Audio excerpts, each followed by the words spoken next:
पंक बिखे बसता रस में, रस उरद को निसच सर सेरों। ग्रीव लो नीर में धीर धरे, एक पैर खरो फिर है रवहेरों। आतप शीत सहे बरखा, तप साधत या विधि क्रूर घनेरों। श्री हर राय के पाए समानता, पाए न कंज उपाय बतेरों। धन गुरु हर राय साहब जी महाराज, धन गुरु हरगोबिंद साहब जी महाराज दे पोतरे सन। आप दा अवतार माघ सुदी 13 संमत 1687। जन्म स्थान शीश महल कीरतपुर जिला रोपड़। और आप दे पिताजी दा नाम श्री बाबा गुरदित्ता जी और माता निहाल कौर जी सी। आप बड़े सील सुभाव दे गुरु हरगोबिंद साहब जी महाराज जो युद्ध लड़ते रहे, उसदे बकायद आप सेना की कमान भी करते रहे। सूरबीरता आप दे रोम रोम विच सी, पर आपने कोई युद्ध नहीं लड़िया। जगत नूं यह दसिया कि युद्ध लड़ना साडा मकसद नहीं, युद्ध सिर्फ बचाव लई है। इज्जत बचानी, देश बचाना, संस्कृति बचानी। यह गल वखरी है कि सारी दुनिया दे मुल्कां ने इस महकमे का नाम बचाव महकमा रखा है, डिफेंस। लेकिन गजब की गल है, अज तक ते हमले ही आउंदे रहे ने, बचाव नहीं। सही महीनिਆਂ विच बचाव लई तौर तरीका अपनाया धन गुरु हर राय साहब जी महाराज ने। 2200 असवार आप दे नाल हर वक्त रहंदे सन, लेकिन आपने भुल के भी किधरे युद्ध नहीं कीता। सता नाल शुरू तो ही गुरु घर दी नहीं बनी। बाबर ने गुरु नानक नूं जेल विच पा दिता और जहांगीर ने गुरु अर्जन देव जी महाराज नूं शहीद कर दिता। शाहजहां भी खार खांदा सी, क्योंकि जो युद्ध गुरु हरगोबिंद साहब जी महाराज नाल लड़े गए वो शाहजहां दे भेजे हुए सूबेदार सन और उसदे ही कारिंदे उसे दे बंदे सन। वो भी करीबन करीबन अंदरों चिड़िया होया ही सी। लेकिन एक दफा ऐसा होया कि शाहजहां दा लड़का दारा जद बहुत बीमार पिया, हकीमा ने तजवीज की थी हरणां दी और खास तरह दियां लौंगा।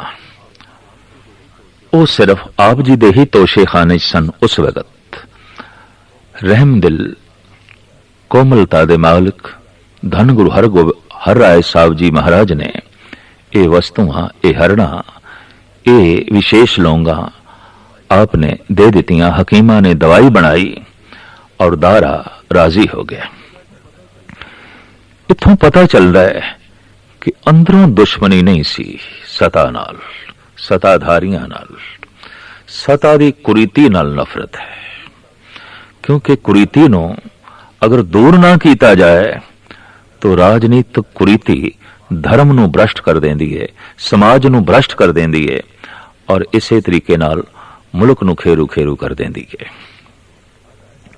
धन गुरु हर राय साहब जी महाराज ने थां थां ते विचर के भ्रमण करके आपने यही संदेश उपदेश दिता कि अंदर सबर रखना है और जो कुछ भी कोल है विशेष उसकी प्रदर्शनी नहीं करनी, नुमाइश नहीं करनी।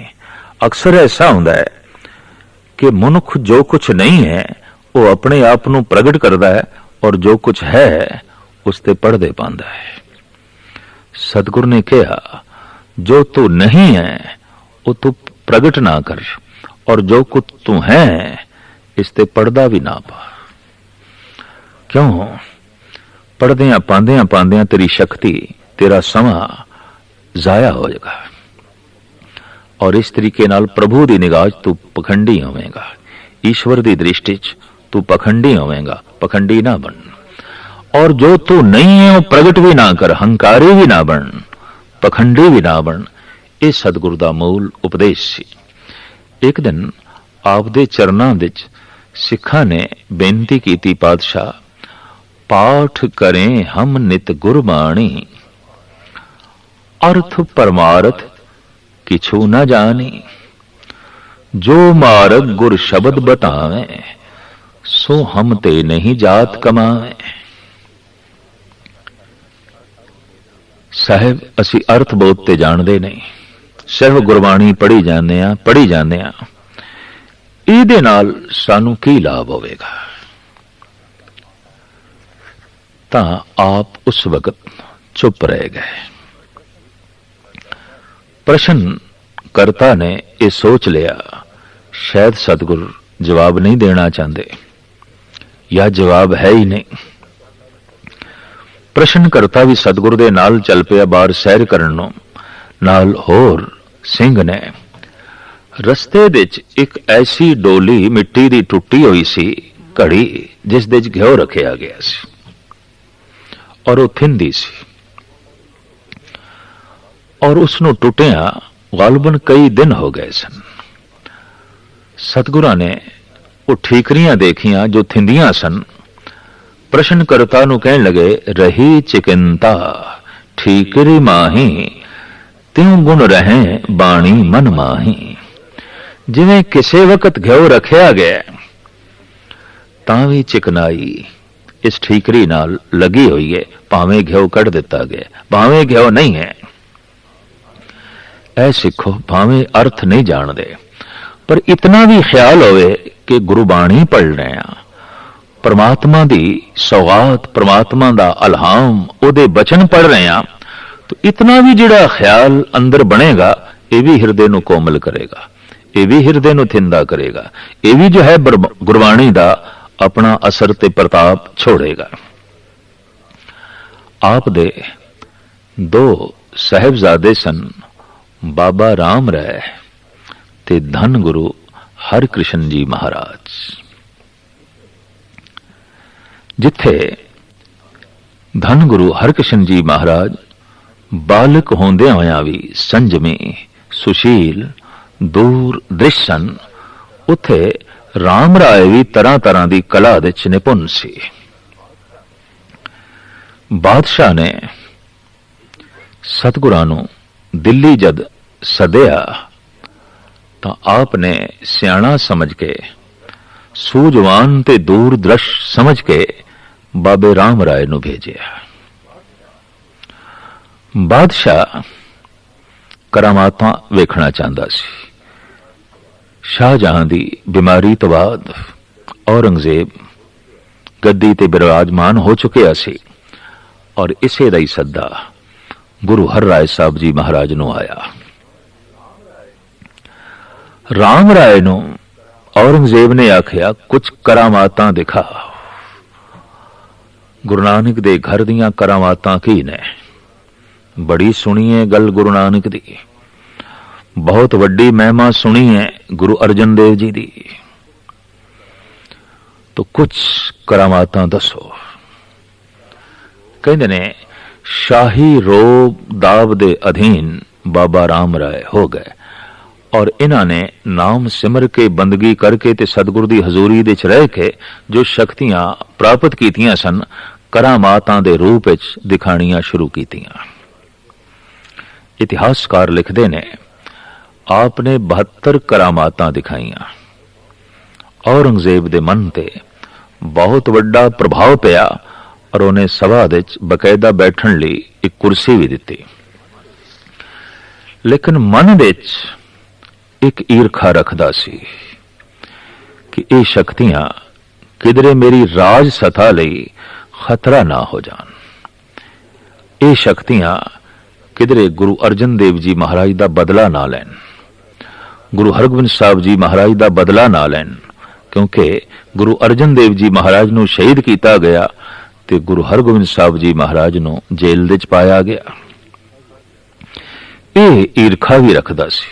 ਇੱਕ ਦਿਨ ਔਰੰਗਜ਼ੇਬ ਨੇ ਬਾਬੇ ਰਾਮ ਰਾਏ ਨੂੰ ਆਖਿਆ ਕਿ ਗੁਰੂ ਗ੍ਰੰਥ ਸਾਹਿਬ ਜੀ ਮਹਾਰਾਜ ਦੇ ਚ कुछ तोहीन आमीज अल्फाज ने, जैसे कि मिट्टी मुसलमान की पेड़े पई कुम्हार। एकदम राजनीतिक रोब दे थल्ले आके भयभीत होके राम राय ने कह दिता, बादशाह सलामत, मिट्टी मुसलमान की नहीं है, मिट्टी बेईमान की, पेड़े पई कुम्हार। ਇਹ ਬੋਲ ਜਦ ਧੰਨ ਗੁਰੂ ਹਰ ਰਾਏ ਸਾਹਿਬ ਤੱਕ ਪਹੁੰਚੇ ਤਾਂ ਆਪ ਨੇ ਮੂੰਹ ਲਾਣ ਤੋਂ ਇਨਕਾਰ ਕਰ ਦਿੱਤਾ ਤੇ ਸਿੱਖ ਸੰਗਤਾਂ ਨੂੰ ਵੀ ਹੁਕਮਨਾਮੇ ਭੇਜ ਦਿੱਤੇ, ਰਾਮ ਰਾਏ ਨੂੰ ਕੋਈ ਮੂੰਹ ਨਾ ਲਾਵੇ, ਇਸਨੇ ਗੁਰੂ ਨਾਨਕ ਦੀ ਬਾਣੀ ਨੂੰ ਬਦਲਿਆ, ਉਹਦੀ ਰੂਪ ਰੇਖਾ ਨੂੰ ਬਦਲਿਆ, ਉਹਦੇ ਅਰਥ ਭਾਵ ਨੂੰ ਬਦਲਿਆ, ਔਰ ਇਹ ਰਾਜਨੀਤੀ ਦੇ ਰੋਬ ਥੱਲੇ ਆ ਗਿਆ। ਉਹ ਫਕੀਰ ਨਹੀਂ जो राजनीतिक रोब दे थल्ले आ गया है।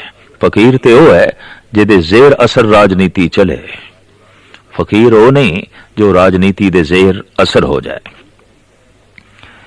ये ठीक है कि सत्ता अपने आप दे बड़ी प्रबल शक्ति है, पर उस विच धर्म ना होवे, धर्म तो मुराद प्यार ना होवे, सच्चाई ना होवे, निर्वैरता ना होवे, इंसाफ ना होवे, दया ना होवे, कोमलता ना होवे, तो राजनीति ठोस पत्थर बन जाती है। और ठोस पत्थर लोगों के सिर तोड़ती है, लोगों का कचूमर करती है।